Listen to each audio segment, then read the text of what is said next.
सबको नमस्ते। हैप्पी करवा चौथ। आप सबको करवा चौथ की बहुत बहुत शुभकामनाएं। जैसे कि आप सब कहते हैं मुझे कि कोई भी व्रत हो या कोई इम्पॉर्टेंट फेस्टिवल हो तो आप हमें एडवांस में बता दिया कीजिए। तो मैंने सोचा कि मैं आपके साथ इस बार थोड़ा जल्दी आपको बता देती हूँ कि करवा चौथ किस तरह से मनाएंगे। करवा चौथ के बारे में आप सब जानते ही हैं। इस बार मैं आपको बहुत सी चीज़ें बताने वाली हूँ कि आप 16 सिंगार क्यों करते हैं, आप इस तरह से तैयार जैसे होते हैं, क्या आप बिंदी लगाते हैं, इसका क्या महत्व है, अगर आप लिपस्टिक लगाते हैं, अगर आप नथ पहनते हैं, आप मांग टीका लगाते हैं, आप चूड़ियाँ पहनते हैं, और ये सब चीज़ें मैं आपको बताऊंगी।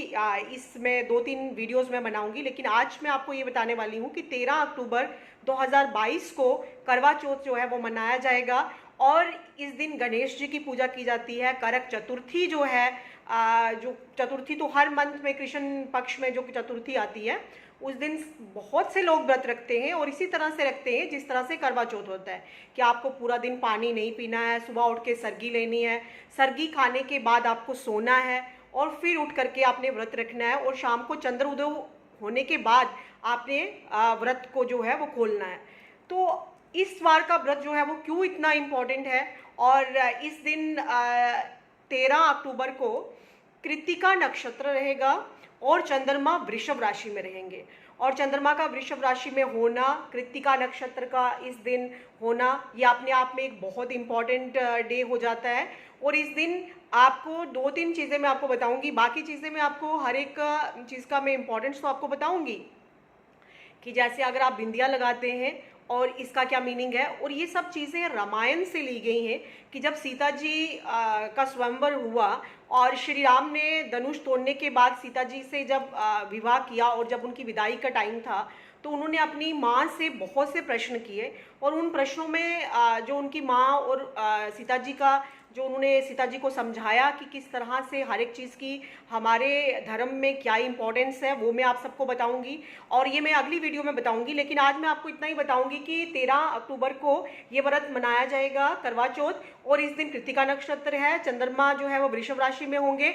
और इस दिन आप जब व्रत खोलेंगे, पूरा दिन व्रत करने के बाद जब आप शाम को चंद्रमा को अर्घ देंगे और व्रत को खोलेंगे, तो उस टाइम आपने क्या करना है कि चंद्रमा को जब आप अर्घ देने के बाद, जब आप चंद्रमा में छन्नी में आप चांद को देख लेंगे और जब आप अर्घ देंगे, जिस लोटे से आप पानी चंद्रमा को चढ़ाएंगे उसी लोटे में से आपने पानी लेकर के और मंत्र का जप करना है। ओम सम सोमाय नमः, ओम सम सोमाय नमः, ये मंत्र का जप करना है। और वही वाटर लेकर के आपने अपने पे भी स्प्रिंकल करना है और अपने हस्बैंड पे भी 11 बार आपने ये मंत्र बोलना है, ओम सम सोमाय नमः।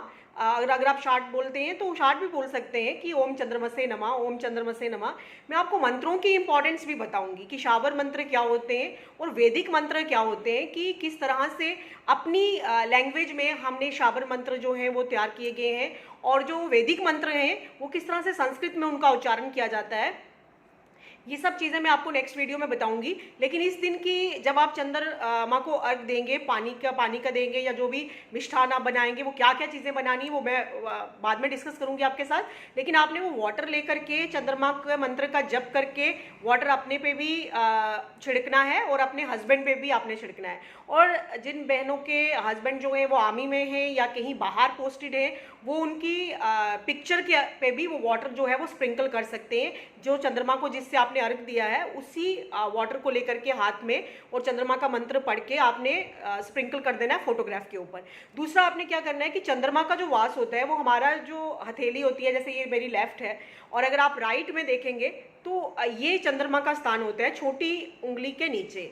तो आप उस दिन क्या करेंगे कि जिस दिन ये करवा चौथ होगा उस दिन आपने वाइट धागा लेकर के इस छोटी वाली उंगली में बांध के रखना है।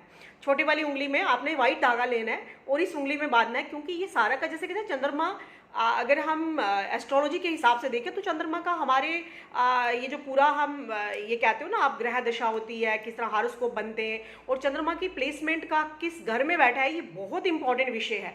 और इसके ऊपर मैं डिस्कस करूंगी। अगर मैं अभी ये सब चीज़ डिस्कस करने लगी तो बहुत टाइम हो जाएगा, बहुत वीडियो बहुत लंबी हो जाएगी और आप लंबी वीडियो देखने में इंटरेस्टेड नहीं रहते हैं। सो चंद्रमा की उंगली पे आप वाइट धागा बांधेंगे और शाम तक ये बंधा रहना चाहिए। जब आप चंद्रमा को अर्घ देंगे और चंद्रमा निकल जाएंगे, और इस दिन चंद्रमा 8:12 पे निकलेंगे। अपने अपने पूरी देश में अपने अपने राज्य के हिसाब से आप देख सकते हैं कि चंद्रोदय कब होगा। और हम दिल्ली का स्टैंडर्डाइज टाइम देखते हैं जो 8:12 है, कहीं 8:15, 8:20, 22, इस तरह से अलग अलग शहरों का अलग अलग टाइमिंग रहेगा। तो आपने एक वाइट धागा बांधना है चंद्रमा की उंगली पे और उस टाइम खोलना है जब आप चंद्रमा को अर्घ देंगे। वाटर स्प्रिंकल करना है। 13 को कृतिका नक्षत्र और चंद्रमा का वृषभ राशि में संचरण रहेगा, इसलिए इस दिन की बहुत इंपॉर्टेंस बढ़ जाती है। दूसरी चीज़ मैं आपको बता दूं कि मैं आपको ग्रह दशाओं के बारे में भी बताऊंगी कि चंद्रमा का स्ट्रांग होना, एक जन्म कुंडली में चंद्रमा का स्ट्रांग होना किस तरह से आपके मन को खुश रखता है। जब आपका व्यक्ति का मन खुश होता है ना, जब कुछ लोगों के पास सब कुछ रहता है पर वो कभी खुश नहीं होते क्योंकि उनका चंद्रमा कमज़ोर होता है। और अगर आप चंद्रमा को स्ट्रांग कर लें तो आप हर एक चीज़ पे कंट्रोल कर सकते हैं और किसी भी टाइप की परेशानी को आप अच्छे से पार कर सकते हैं। सो हैप्पी करवा चौथ। और अगली मेरी वीडियो का प्लीज़ इंतज़ार कीजिए और मैं आपको उसमें सरगी का और पूरे जो आपके ये जो आप मेकअप करते हैं और इसकी एक एक चीज़ को लेकर के मैं डिस्कस करूँगी और इसकी इंपॉर्टेंस बताऊँगी कि किस तरह से हर एक चीज़ बहुत इंपॉर्टेंट है। So thank you.